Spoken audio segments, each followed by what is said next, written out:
Namaskar. A warm welcome to World News and Indian Perspective on All India Radio. This is Vaibhav Jyotsna Shrivastava and with me is Renuka, bringing glimpses of the major developments of the day from across the globe. Over the next half an hour, we shall bring you the latest from the world of politics, economy, sports, entertainment and more.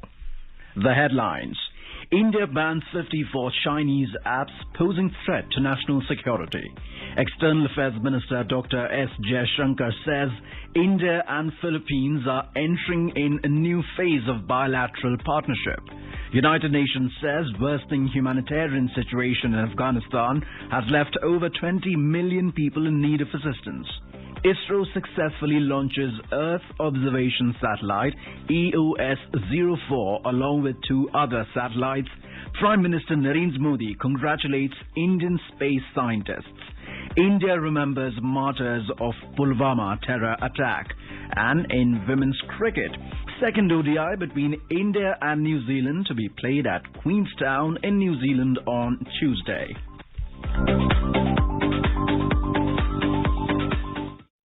With the new Omicron variant of coronavirus causing concern, we appeal to our listeners to be vigilant and to get fully vaccinated and help others, including children between 15 and 18 years, to get vaccinated. Please continue to follow these three simple steps to stay safe. Wear a face mask, maintain 2 gaz ki duri for social distancing, and focus on hand and face hygiene.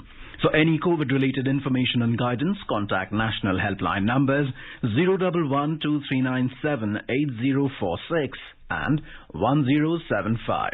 And now the news in detail. The government of India has banned 54 Chinese apps posing threat to national security. The Ministry of Electronics and Information Technology, MEITY, has issued the list of banned apps. These include Beauty Camera, Sweet Selfie HD, Beauty Camera, Selfie Camera, Equalizer and Bass Booster, Camcard for Salesforce ENT, ISOLAN 2, Ashes of Time Light, Viva Video Editor, Tencent Driver, OnMuji Chess, OnMuji Arena, AppLock and Dual Space Light, to name a few. The list of 54 apps includes some of those that had been named banned by the government earlier, but were rebranded and relaunched under the new names.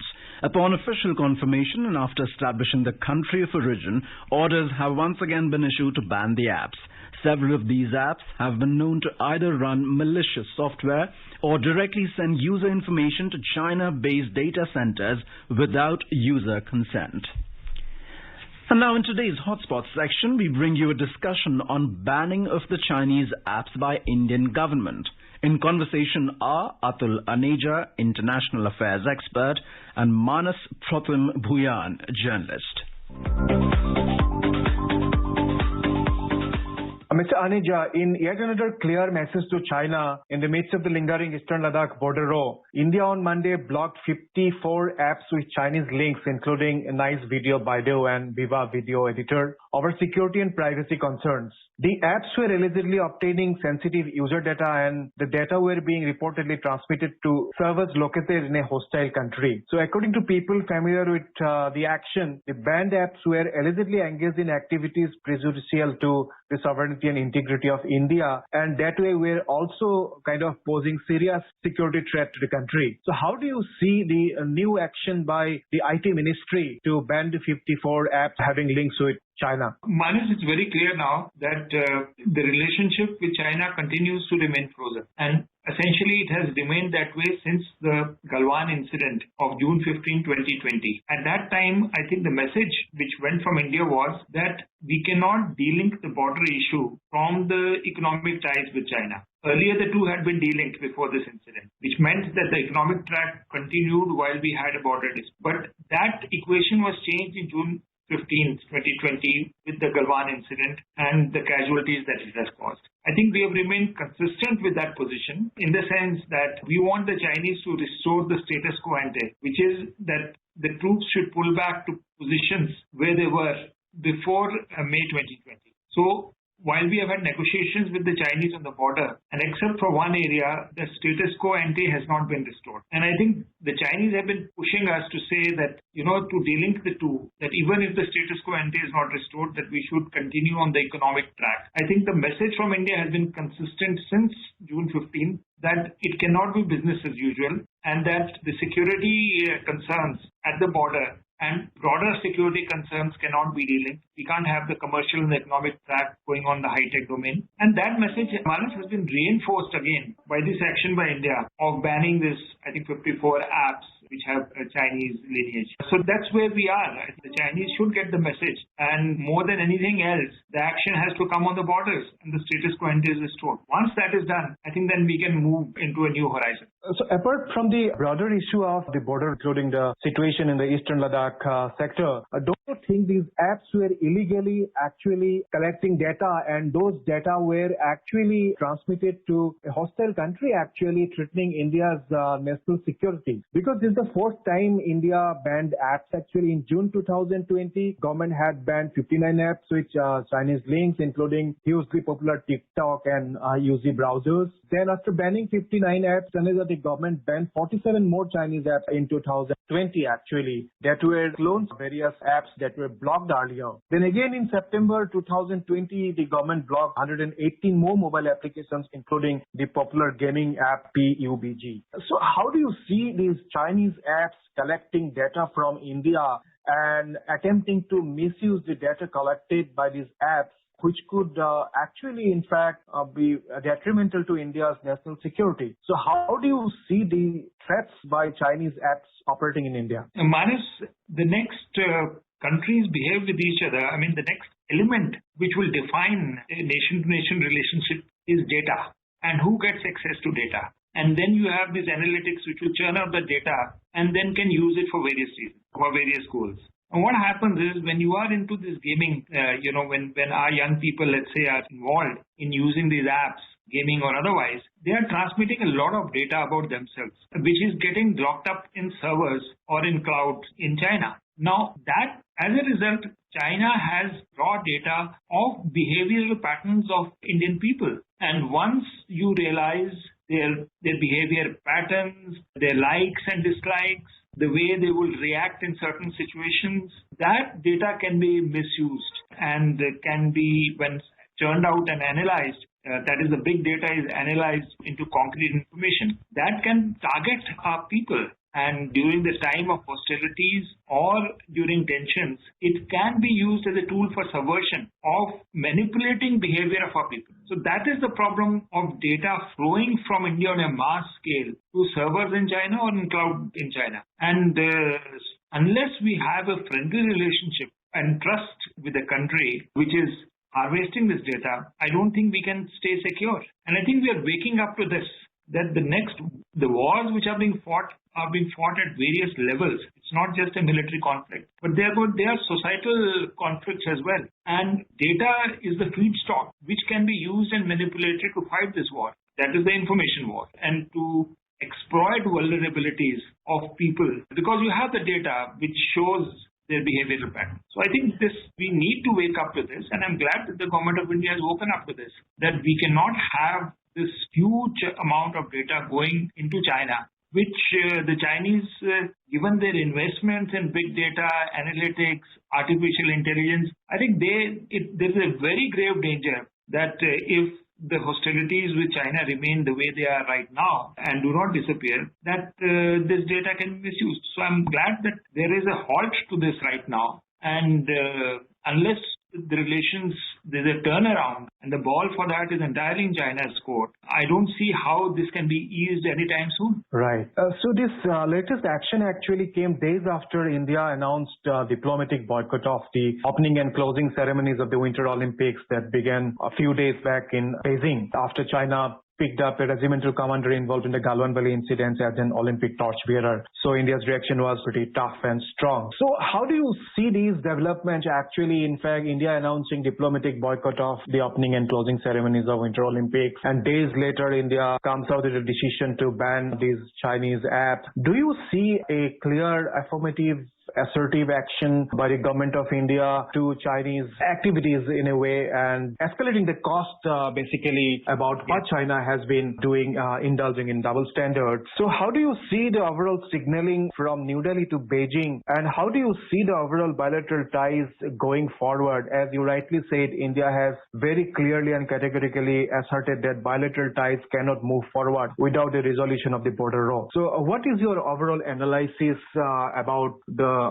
ties between the two countries in the backdrop of the back-to-back actions that India initiated against China? Look, China is Manas, forcing India's hand because we were looking for a friendly response from their side. After the de-escalation along the Pangong Tso, that is restoration of status quo ante in that sector, we were expecting that similar actions would be taken in other sectors as well. And we had continued to have a military stroke diplomatic dialogue with the Chinese. But that did not move. That ground has not shifted. It's become very clear over there. So that signaling from the Chinese side was not something which we could take a soft stand on. Then comes what you talked about, the opening ceremony or the run-up opening ceremony in the Beijing Winter Olympics. And, the Chinese poked India in the eye when they had this soldier who was part of the brawl which took place at Galwan Valley as one of the torch bearers at the opening ceremony.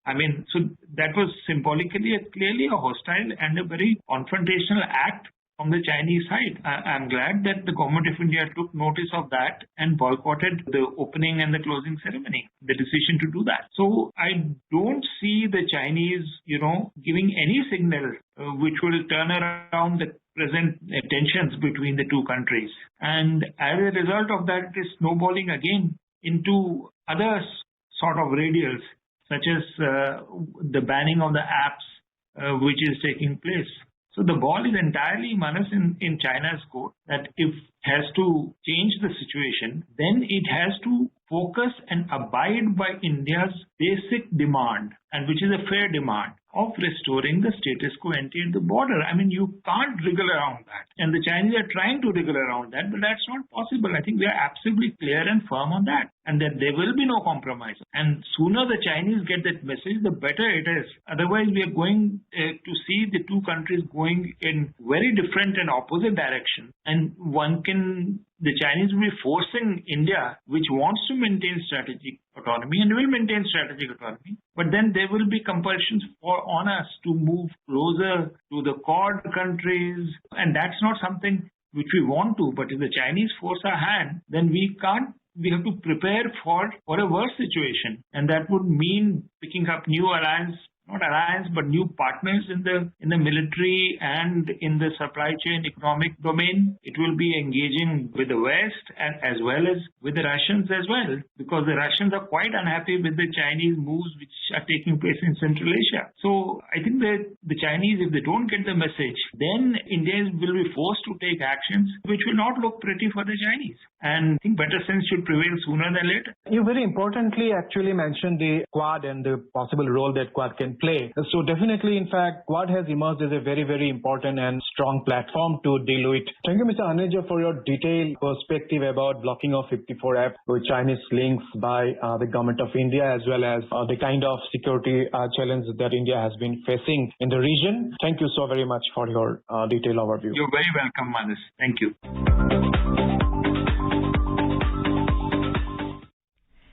Indian External Affairs Minister Dr. S. Jaishankar met Philippines Defense Minister Delfin Lorenzana today. In a tweet, Dr. Jaishankar said they had a good discussion on national security challenges and expanding defense cooperation. Dr. S. Jaishankar said that he had a productive discussion with Foreign Affairs Secretary of the Philippines. In a tweet, Mr. Jaishankar said, India and Philippines are entering in a new phase of our partnership. He said it is based on the mutuality of national security and development aspirations. Mr. Jaishankar said that India-Philippines conversation covered a range of issues dealing with both and expected to take forward a shared agenda through sustained engagement. The United Nations, UN, said that the worsening humanitarian situation in Afghanistan has left over 20 million people in need of assistance. Many countries suspended or significantly cut funding to Afghanistan after the Taliban takeover in August 2021.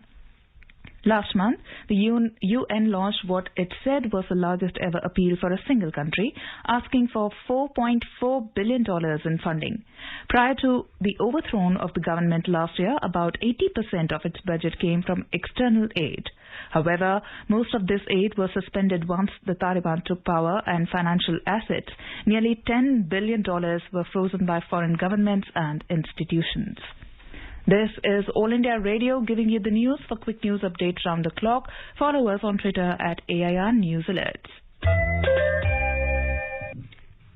India's Polar Satellite Launch Vehicle PSLV C-52 successfully injected Earth Observation Satellite EOS-04 into an intended sun-synchronous polar orbit of 529-kilometer altitude at 6:17 hours IST on Monday from the Satish Dhawan Space Center, SHAR, Sriharikota. We have a report. PSLV lifted off at 5:59 hours IST from the first launch pad at SHAR. This was the 54th flight of PSLV and the 23rd flight of PSLV in XL configuration with 6 strap-on motors. The satellite EOS-04 is a radar imaging satellite designed to provide high-quality images under all weather conditions for applications such as agriculture, forestry and plantations, soil moisture and hydrology, and flood mapping. Weighing about 1,710 kilograms, it generates 2,280 watt power and has a mission life of 10 years. PSLV C-52 also placed 2 small satellites today. One of them is a student satellite, InspireSat-1, developed by Indian Institute of Space Science and Technology in association with Laboratory of Atmospheric and Space Physics at University of Colorado. Another is a technology demonstrator satellite, INS-2TD from ISRO, which is a precursor to India-Bhutan joint satellite, INS-2B. Co-passenger satellites were successfully separated from the PSLV in a predetermined sequence. ISRO chairperson S. Somnath congratulated Team ISRO for the precision with which the mission was accomplished. The mission of PSLV C-52 EOS-04 has been successfully accomplished. The primary satellite EOS-04 has been put in a very precise orbit by the PSLV C-52, and along with that, the co-passenger satellites INS-2D and InspireSat also has been placed in the right orbit. So congratulations to everybody who worked for this mission. Prime Minister Narendra Modi has congratulated Indian space scientists on the successful launch of PSLV C-52 mission. In a tweet, Mr. Modi said that EOS-04 satellite will provide high-resolution images under all weather conditions for agriculture, forestry and plantations, soil moisture and hydrology. Abhishek Mukhopadhyay for World News, AIR.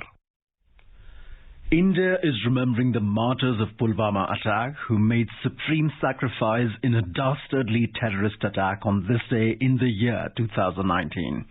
40 Central Reserve Police Force CRPF personnel were martyred when their convoy on the Jammu-Srinagar National Highway was attacked by a vehicle-borne suicide bomber at Lespora in Pulvama. Prime Minister Narendra Modi has paid homage to all those martyred in Pulvama on this day in 2019 and recalled their outstanding service to the nation. Paying his tribute to Pulvama martyrs, External Affairs Minister Dr. S. Jaishankar said their memory will always motivate country to fight the evil of cross-border terrorism. India's Foreign Secretary Harshvardhan Shringla has been visiting Commander of the Royal Navy of Oman, Rear Admiral Saif Nasser Al Rahbi. They refer to the long history of maritime cooperation between the two countries. Mr. Shringla discussed enhancing bilateral defence cooperation and maritime security guided by Prime Minister Narendra Modi's vision of Sagar. The Commander of Royal Navy of Oman also called on India's Army Chief General M.M. Naravane and discussed ways to enhance defence cooperation between India and Oman. Commander of the Royal Navy of Oman, Rear Admiral Saif bin Nasser bin Mohsin Al Rahbi, is on a goodwill visit to India. A joint meeting was held between India and Japan for annual review of progress under Japanese Industrial Townships, JITs, in India. It was held between India's Department for Promotion of Industry and Internal Trade, DPIIT, and Japan's Ministry of Economy, Trade and Industry during the meeting. DPIIT and the states presented the developed land and infrastructure readily available for Japanese investors in these townships. Japanese companies were invited for field visits to the JITs to attract investments. It was highlighted that India has announced various schemes to attract investments and improve ease of doing business in the country. Opportunities for investments in information and communication technologies, renewable energy, electric vehicles, drones, robotics and textile sectors were also showcased. Ukraine has called for a meeting with Russia and other members of a key European security group over the escalating tensions on its border. Foreign Minister Dmytro Kuleba said Russia had ignored formal requests to explain the build-up of troops. He said the next step was to request a meeting within the next 48 hours for transparency about Russia's plans. Russia has denied any plans to invade Ukraine. Prasar Bharati CEO Shashi Shekhar Vempati has said that no radio station of All India Radio Network is being shut down or downgraded in the country. Interacting live with listeners at Open House program on FM Rainbow Channel on Monday, he said efforts are being made to upgrade and modernize the services of All India Radio. Mr. Vempati also lauded the role of AIR and DD during the COVID pandemic. Pandemic hit us जब lockdown हुआ कई सारे industries कई सारी चीजें रुक गई पर जो पब्लिक ब्रॉडकास्टिंग है it did not have any break हम लोग 24/7 हमेशा जो भी जरूरी इन्फॉर्मेशन है जो भी अनाउंसमेंट्स हैं जो न्यूज है जो फेक न्यूज को बस करना हो जो कोविड के रिलेटेड प्रिकॉशंस के बारे में हो हम लगातार लोगों तक पहुंचाते रहे हैं तो कोविड का जो चैलेंज है इसको वेदर करने में फ्रंटलाइन वर्कर्स के साथ साथ दूरदर्शन और ऑल इंडिया रेडियो के जितने भी लोग हैं they were at it no less than any other frontline worker तो I would say that this was a very noble cause and a very important national cause for which everyone in the broadcasting community of AR and DD should be very proud of the role that we played. India's Culture Ministry is organizing a first of its kind 2 days global summit on reimagining museums in India in Hyderabad on 15th to 16th of this month. The summit will be inaugurated by Culture, Tourism and Development of North-Eastern Region Minister G. Kishan Reddy. The ministry said that participants from countries such as India, Australia, France, Italy, Singapore, United Arab Emirates and the United Kingdom will be a part of the summit. And now a report from the business world. The Sensex tumbled 1,747 points or 3% to settle at 56,406, while the Nifty lost 532 points or 3.06% to 16,843. The mid-cap and the small-cap indices of the Bombay Stock Exchange fell more than the Sensex. The mid-cap index declined 3.51% and the small-cap index ended 4.15% down. In the global share markets, Asian and European stocks today tumbled as warnings that Russia could invade Ukraine at any time sent oil prices to 7-year peaks. Shares of both regions fell amid overnight plunge in the U.S. equity markets. Japan's Nikkei ended 2.2% down. South Korea's Kospi declined 1.6% and Hong Kong's Hang Seng depreciated 1.4%. China's Shanghai Composite Index slipped 1%. Singapore's Straits Times closed 0.2% down. Oil prices fell around 0.5% after hitting their highest in more than 7 years. In the intraday trade, Brent crude was trading around $93.90 per barrel. Back home, gold prices rose 555 rupees at the multi-commodity exchange for April contracts. The precious metal was trading at 49,665 rupees per 10 grams.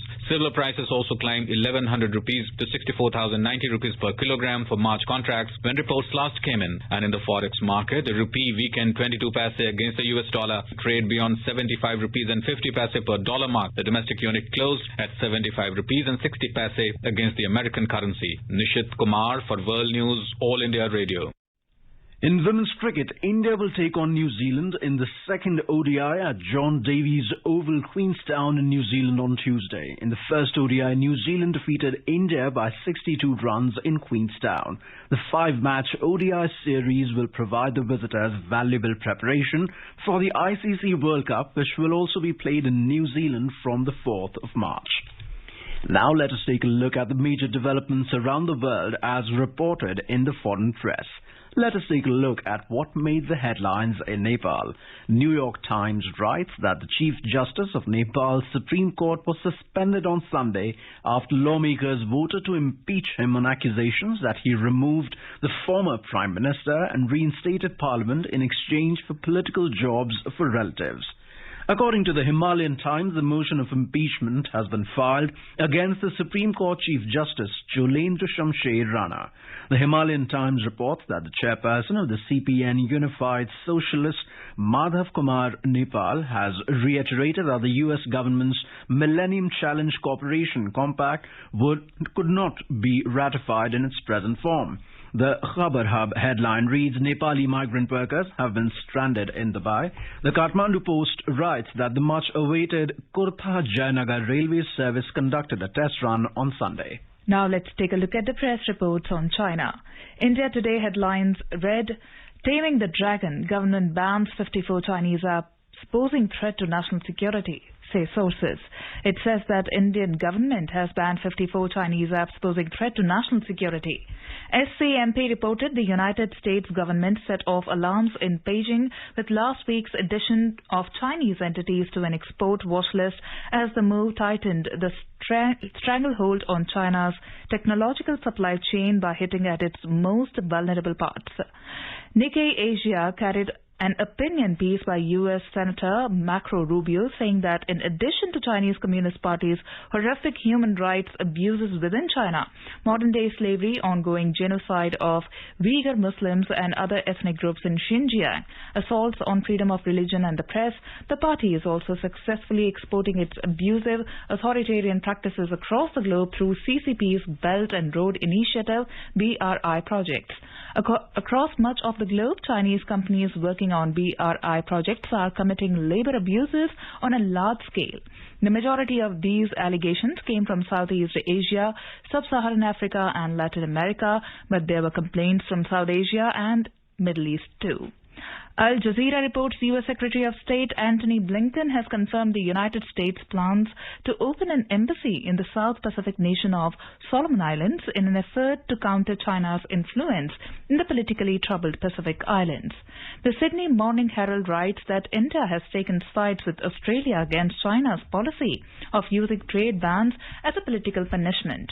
France, which holds the EU's rotating presidency, said on Sunday that the European Union would firmly back its fellow member Lithuania in its brewing trade war with China. Now some fresh news from Bangladesh. The Bangladesh Hindu Buddhist Christian Unity Council has demanded the inclusion of a capable and acceptable representative of religious and ethnic minority communities in the formation of the new Election Commission, EC reports Pratham Alo.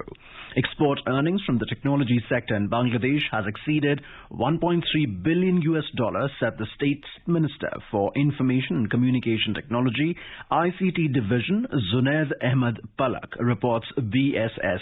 Pahela Falgun and Valentine's Day bring back joy in Dhaka streets, reports UNB. Dhaka wore a colourful look as people celebrated the arrival of spring as Pahela Falgun and the Valentine's Day in Bangladesh. And we have now press coverage on Afghanistan. Tolo News reports that the Taliban Ministry of Foreign Affairs said in a tweet that the delegation of the Islamic Emirate led by the acting Foreign Minister Amir Khan Muttaqi, which arrived in Qatar on Sunday, has begun talks with representatives of the Gulf states in Doha on Monday.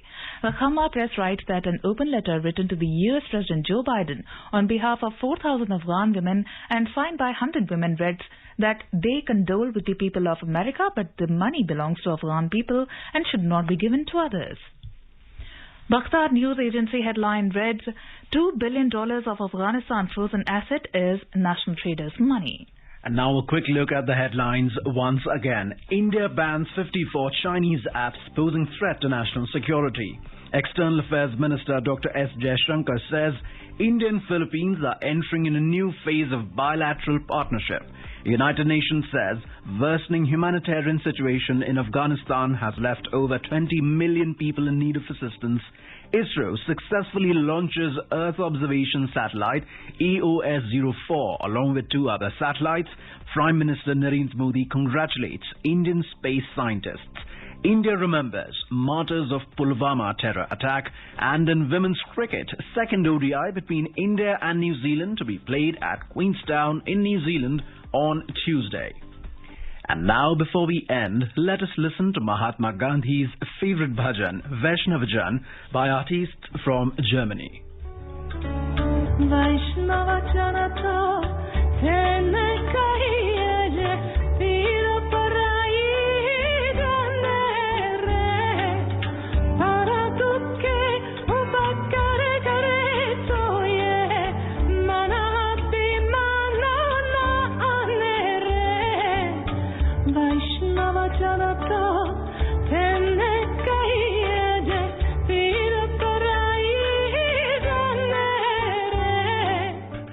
And with that, we end this bulletin. We'll be back at the same time tomorrow with the next edition of World News.